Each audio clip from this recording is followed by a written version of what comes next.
Okay, let's go again. So, I have this idea it's going to be difficult ever to get back to 2150 at this rate. Getting knocked, everyone seems to be quite dangerous. So I managed to lose. Oh, actually, how many points did I lose for that game? No, 30. Went down 30 on that loss to Unicorn, and when I beat him, I just went up 3. so oh dear, I have to beat him ratio 10 to 1 to get the rating points back. So I think I've got to forget about rating at the moment. Oh dear, oh dear. I've got to beat someone higher, I think. That's the key. But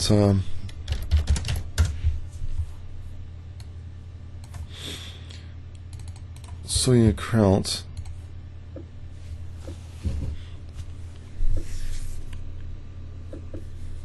Bullet chess.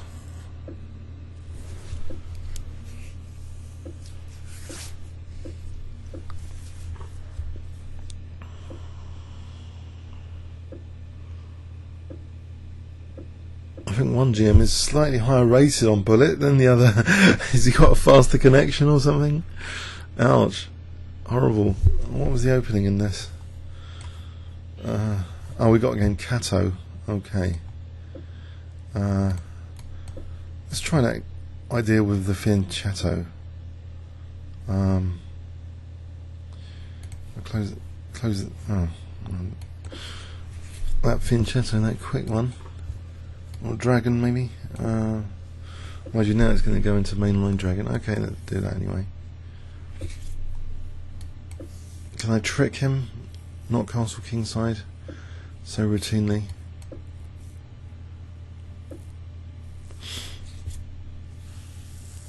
Knight g4 here. Is that an omission of f3? Can I play knight g4? Maybe. Yeah, knight g4. Being a little bit pedantic, but I don't want a normal dragon particularly with opposite side casting.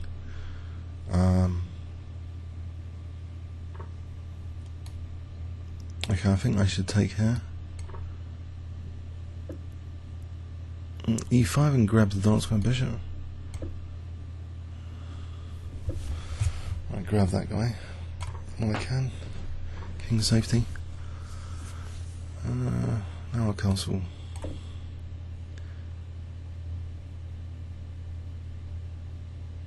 I think giving up d6 is going to be an okay idea. Bishop e6. Yeah. To play d5 later. So it takes, and I can play d5, and then I've got e5 covered.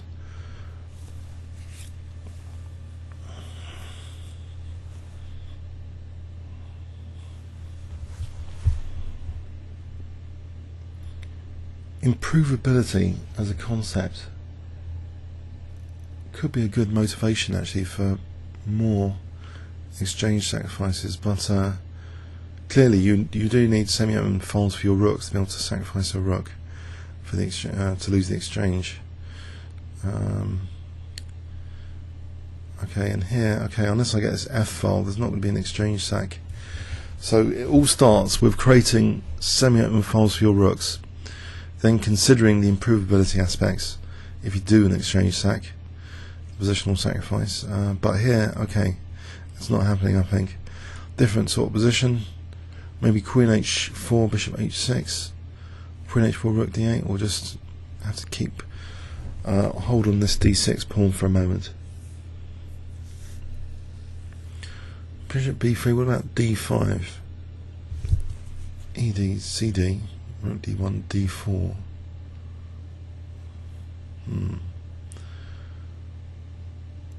Oh, takes, Rook d1. On the queen, pinning a piece against the queen.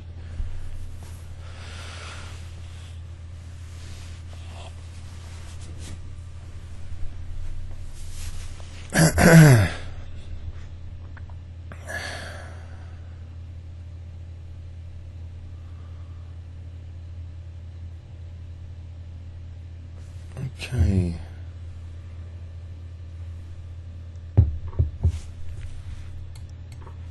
So I get to play for D5 now. I've got this semi-open file. D5 looks good, apart from the dark squares being weakened.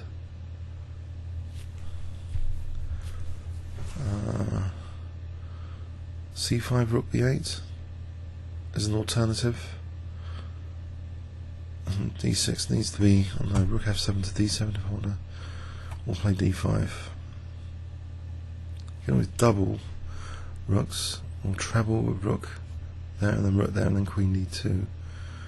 So maybe D5, let his knight go to C5.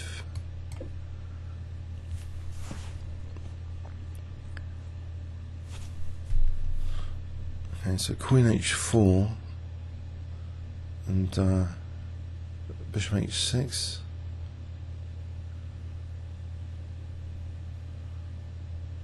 Or what about just Rook B8? Or Queen B6 here. Queen D6. Rook F7 and there's Bishop F8. I think Queen B6. So Rook F7, oh, Rook E8. Or what about just C5? No. You can take it and then take on D5. So I think I have to protect E6 and then C5. No. Okay. I'll just protect this and then D4. It's all a bit tricky actually. What about Queen takes B2 with Queen D6? Queen E6, King moves, and I'm on C2, I'm on C3.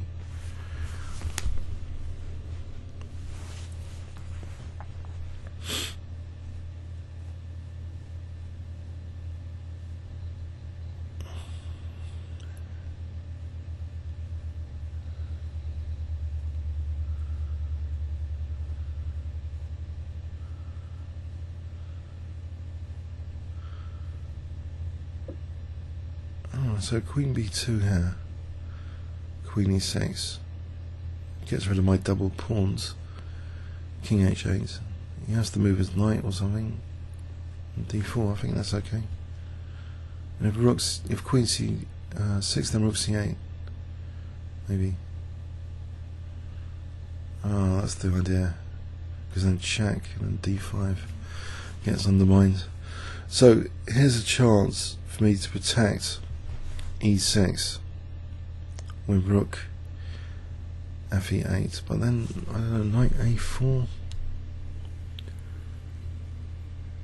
What about after Queen B2, Queen C6, just play King H8? So that's not check. If Rook B1, Queen C2. Oh, I'll go for that. I'll go for that. Okay.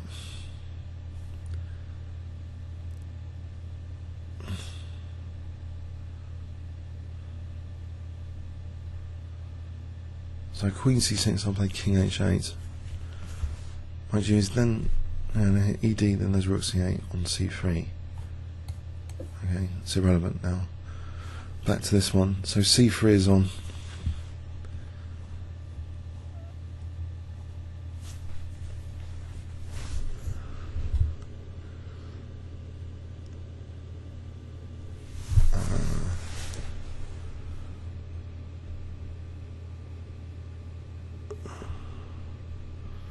So Queen C2 and Rook F2, and if Rook F2 then Queen D1. So there's pressure on the F file, it's evident.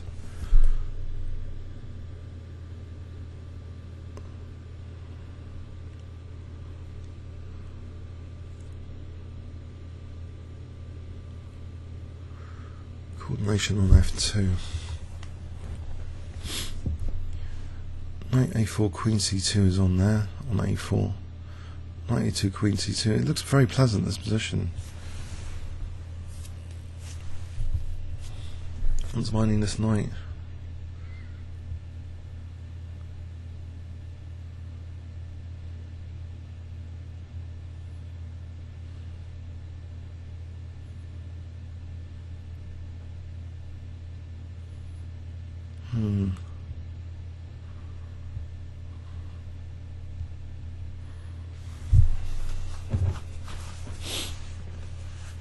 Okay, let's see. It's difficult for white here, it would seem. He's going to lose 2 pawns. Knight e2, queen c2, knight g3, rook f2, threatening rook g2. So rook takes, queen takes d1. Maybe rook f1, queen d4 check.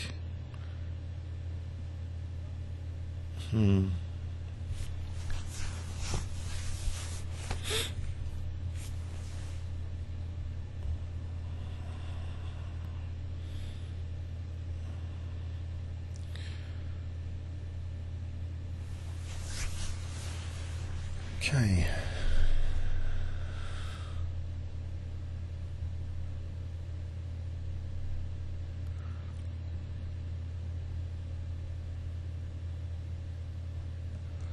Big think here.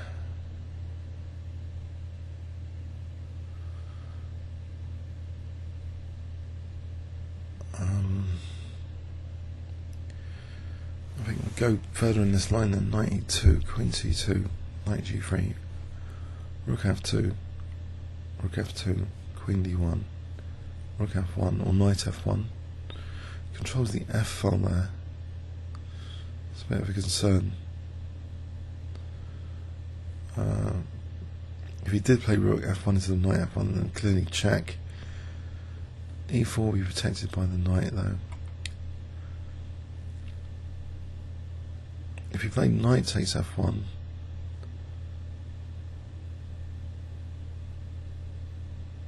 and queen takes... No, I don't know. I'm losing track of the position there.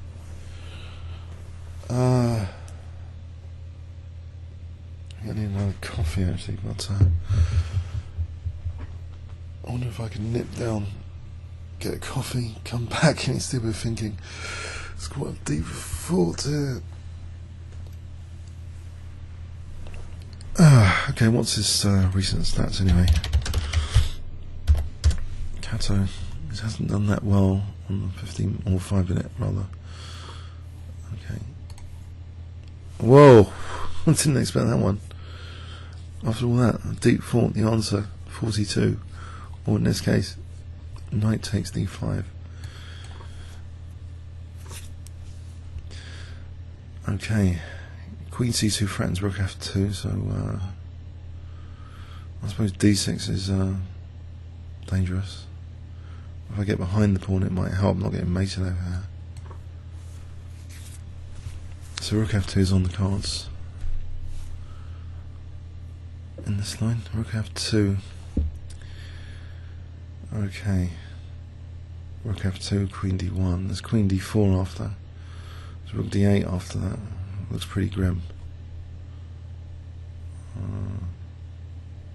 Has to do something about rook g2 and rook h2.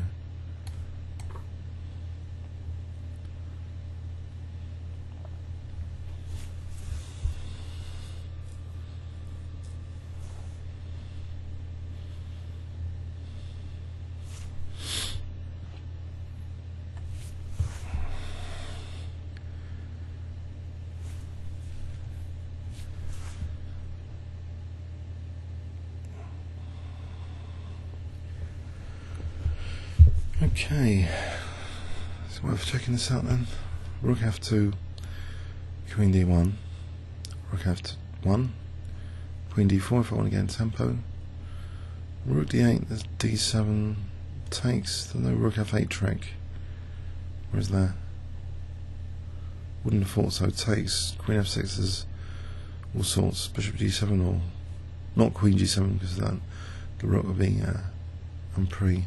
Just back to g7 there.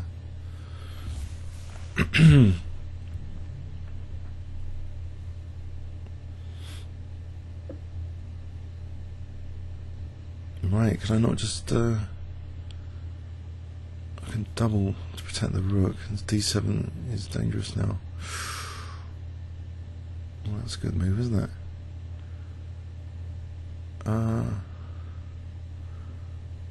So d7 being very dangerous. Rook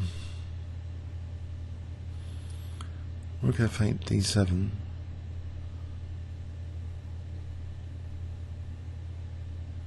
Am I losing the plot here?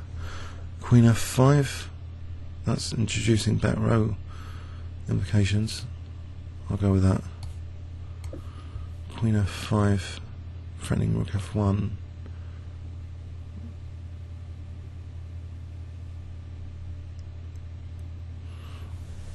Okay, it's starting to get dangerous for me. This pawn, so the method in this madness of the knight sack. d7, queen f5. Rook d8.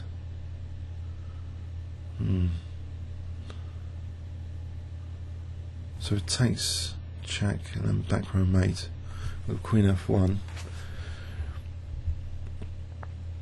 d7, queen f5. Okay, so queen f5 here.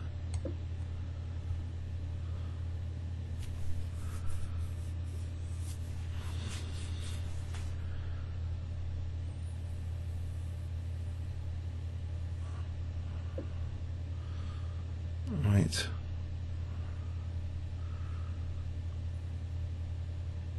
So rook d2 or deflection, rook e2. It's rook e2. Rook d2 just takes. Rook d8. Starts to get a bit tricky.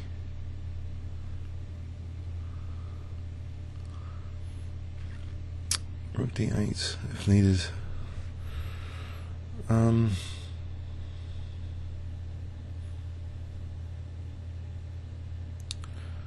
Can't see much else. Well, it's bishop f6. Hang on, bishop f6. And then bishop d8 to b6. These guys are protecting each other. No rook e5 at the moment. Bishop e5. Then if d8, that's rook f1. I think bishop f6 looks good. I'll go with bishop f6.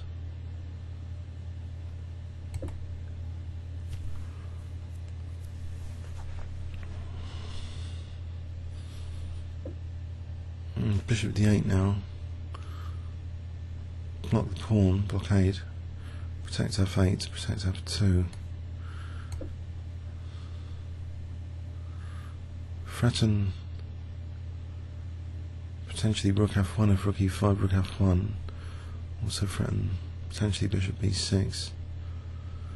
Also rook g2, king g2, queen f3, king g1, bishop b6.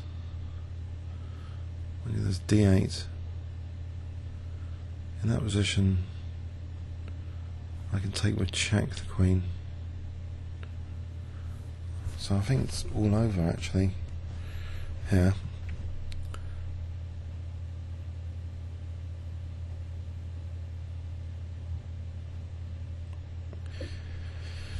Okay, so I can forcibly win the queen with, it seems, with check, takes, queen f3, king g1, bishop b6.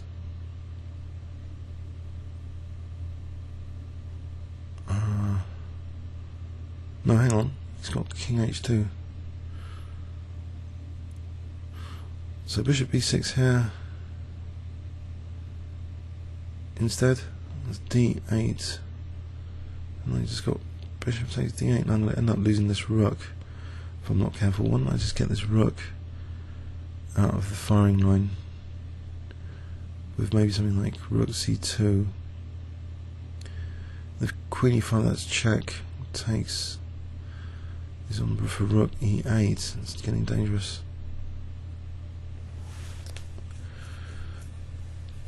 Oh, bishop b6, does that not work? d8. Bishop takes c5 there. Why wouldn't that work?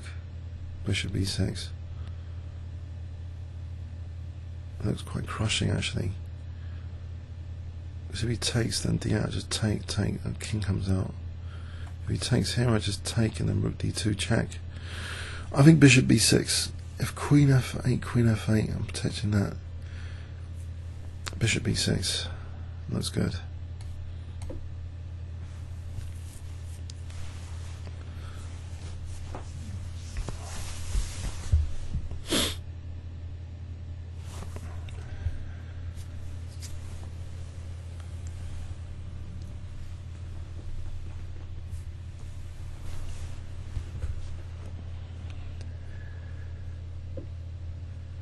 Right, so just take his queen. It's not a major disaster, is it?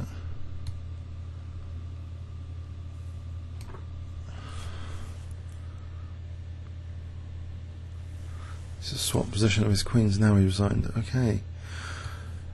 Oh, so yeah, he omitted f3.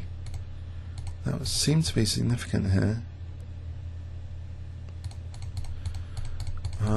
Then I managed to get d5 in, get pressure on c3 knight, which he sacked. Tactics helped solve the problems here. Comments or questions on YouTube?